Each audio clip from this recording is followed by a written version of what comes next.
being who does not want to melt away, being stability. A being who does not want to melt away, and who, even in the past, when he sets out in search of things past, wants time to suspend its flight.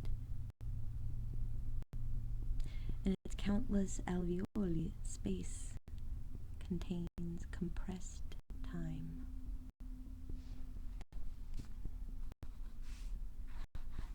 That is what space is for.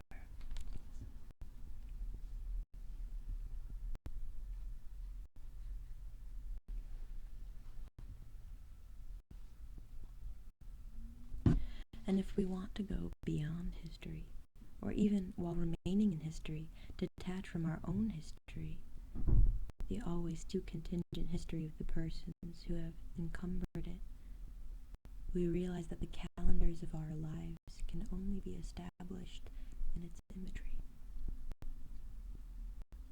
In order to analyze our being in the hierarchy of an ontology, or to psychoanalyze our unconscious, entrenched in primitive abodes, it would be necessary, on the margin of normal psychoanalysis, to desocialize our important memories, and to attain to the plane of the daydreams that we used to have in the places identified with our solitude.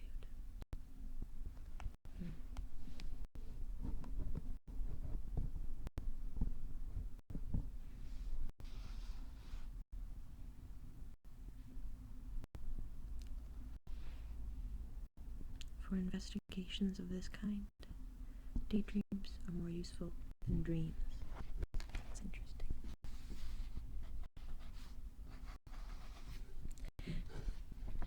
They show, moreover, that daydreams can be very different from dreams.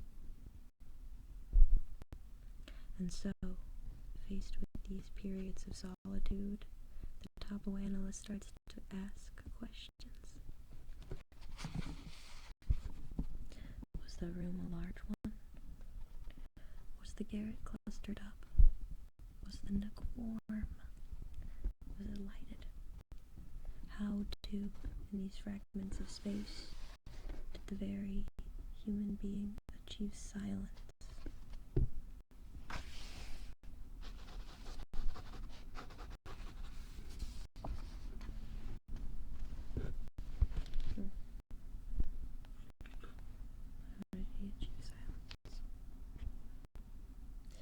He relished the very special silence of the various retreats of solitary daydreaming.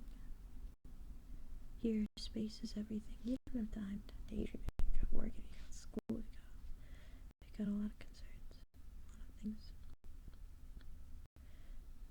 Here, space is everything, for time ceases to quicken memory. Memory, what a strange thing it is, does not record concrete duration in the Bergsonian sense of the word. We are able to relive duration that has been destroyed. We can only think of it in the line of an abstract time that is deprived of all thickness. The finest specimens of fossilized duration, concretized as a result of long sojourn, are to be found in and through space. The unconscious abides.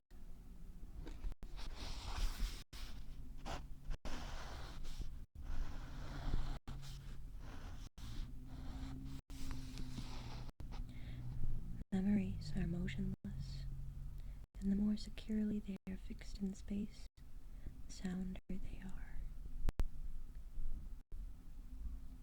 To localize a memory in time is merely a matter for the biographer, and only corresponds to a sort of external history, for external use to be communicated to others. But hermeneutics, which is more profound than biography, must determine the centers of fate by ridding history of its conjective temporal tissue, which has no action on our fates. For a knowledge of intimacy localization in the spaces of our intimacy is more urgent than determination of dates. Psychoanalysis, too, often situates the passions in the century. In reality, however, the passions simmer and re-simmer in solitude. Yeah, for real. The passionate being prepares his explosions and his exploits in this solitude.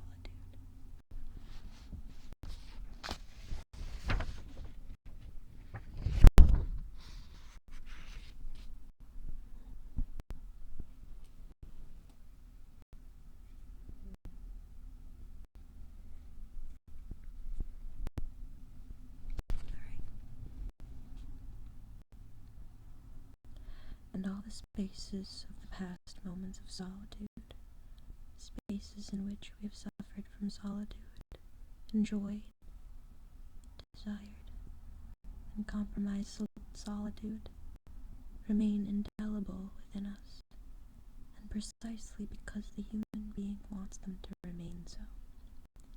He knows instinctively that this space identified with his solitude is creative, that even when it is forever expunged from the present, when, henceforth, it is alien to all the promises of the future, even when we no longer have a garret, when the attic room is lost and gone, it remains the fact that we once loved a garret, once lived in an attic.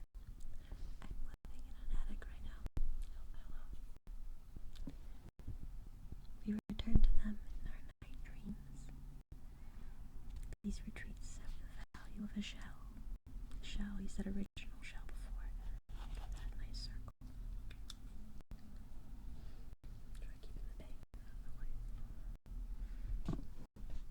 And when we reach the very end of the labyrinth of sleep, when we attain to the regions of deep slumber, we may perhaps experience a type of repose that is pre-human. Pre-human, in this case, approaching the immemorial. But in the daydream itself, the recollection of moments of confined, simple, shut-in space are experiences of heartwarming space, of a space that does not seek to become extended, but would like above all still to be possessed. I feel that. I feel that a space where it's content being itself, being there, changing in qualities within, not expansion. I don't know. Okay. Heartwarming space. In the past, the attic may have seemed too small. It may have seemed cold in the winter and hot in the summer. Yes, it still seems that way. Now, however, in memory recaptured through daydreams,